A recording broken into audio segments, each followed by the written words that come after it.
we played an interview with Bobby Kennedy yesterday, and I know as a big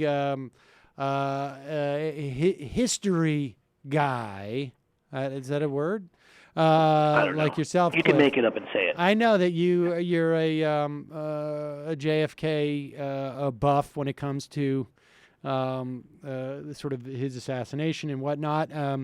3 or 4 weeks ago, I think it was, John Kerry said that he did not think that Oswald was acting alone. And then when he was pressed on it by David Gregory, he said, "That's all I'm going to say," Yep. which I thought was fascinating. There's obviously a huge slew of books that have come out in time with the 50th anniversary talking about the assassination. But I think that and I know you've read Bobby Kennedy's piece. I mean, I think the real sort of interesting thing to me about Bobby Kennedy's piece was just how much tension there was between John F. Kennedy and the national security apparatus. People forget that Bay of Pigs happened only months into his office. It had already been in the works for over a year and a half, right. almost over a year and a half. But he inherited it from the guys, the Dulleses, the guys under Eisenhower. Yep. And when he fired people over it. I mean, it was something he inherited. Look, it's always tough to look back and know exactly what would have happened. What one does know is he was certainly making speeches where he was talking about how we're all mortal, we all breathe the same air, that ultimately we had to deal with people. He was reaching out in numerous ways with nuclear treaties, and hadn't committed in the same way to Vietnam. And obviously people will point to other things. It's hard to know, but what you can know is that we see these guys today. We see certain members of that sort of, for lack of a better term, I know it's almost become a cliche, the military-industrial complex.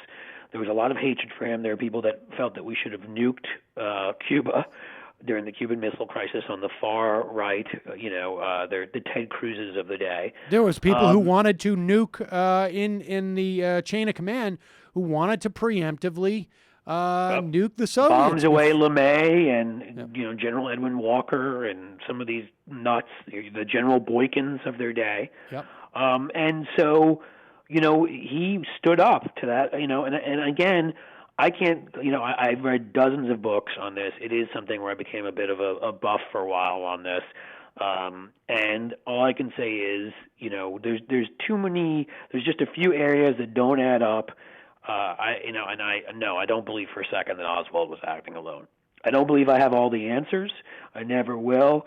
But everything from the Zapruder film to what went on at the Parkland, when they were the hospital, when they were doing when they were looking at JFK's body, and it's pretty clear that it seemed to me that where they were trying to say that the head acted in a way that it would never act when shot, as in heading towards a bullet as opposed to away from it. What they were trying to call an entry wound looks pretty much like an exit wound in the back.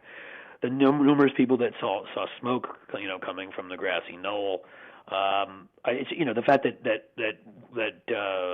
Oswald would have had to get off all of these shots in about 7 seconds, and he was considered to be an average at best, below average really, rifleman when he was in the Marines. It's this.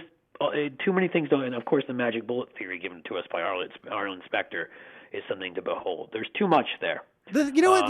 Always, I have never really sort of dug into that aspect of it. The part that has always given me pause has been Jack Ruby. And it's interesting because I've thought about it more because I've been talking to Mila about it, because obviously she hears about it, and I've been explaining it to her.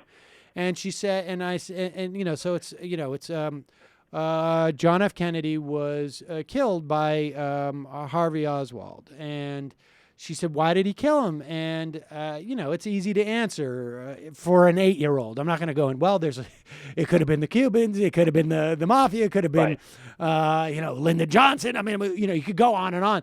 They'd just say, he didn't like him. And then I said, well, is he in jail? And I said, no, he was shot by Jack Ruby. Well, why did Jack Ruby shoot him? And then I don't have an answer.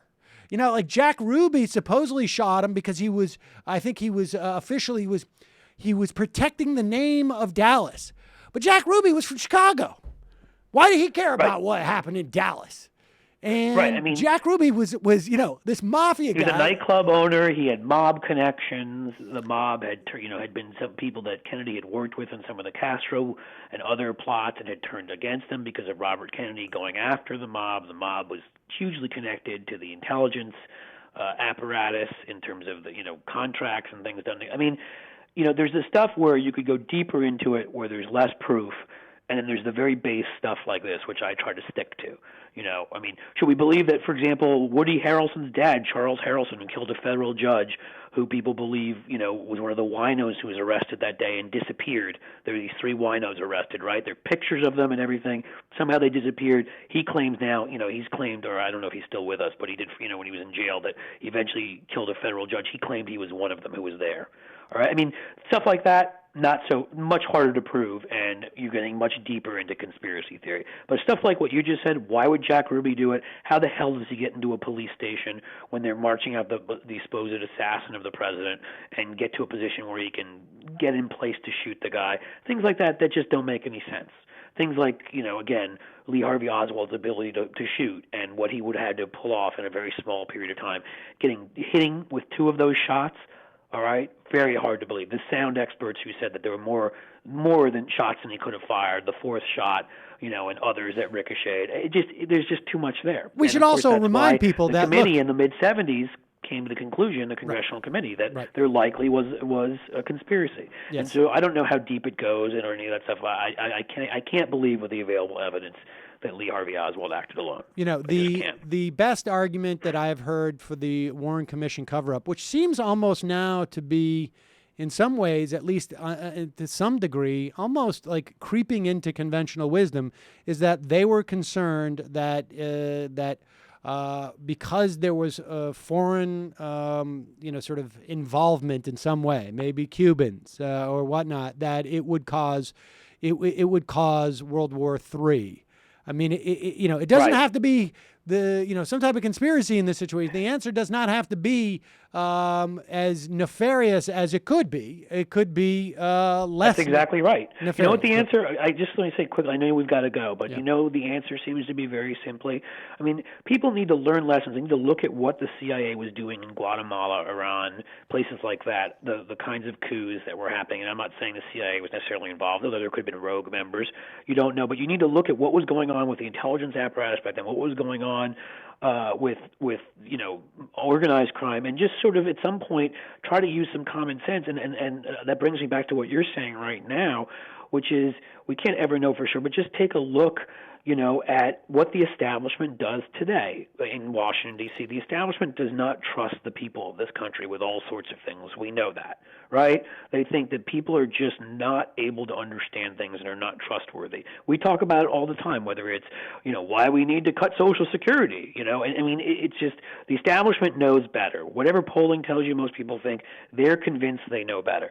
So why wouldn't a group that includes the ultimate establishment people, including Gerald Ford, and others, come to that same conclusion? You know what? Whoever it was who did this, people can't be trusted to know this, because there could be riots, there could be, call for a world war, there could be, and we need to shut that down. Why would people not believe that would be the conclusion they would come to? Right. Earl Warren and Gerald Ford and others of course that would be the conclusion they would come to. It wouldn't matter if they were liberal, conservative, whatever they are. The establishment's the establishment. We know that.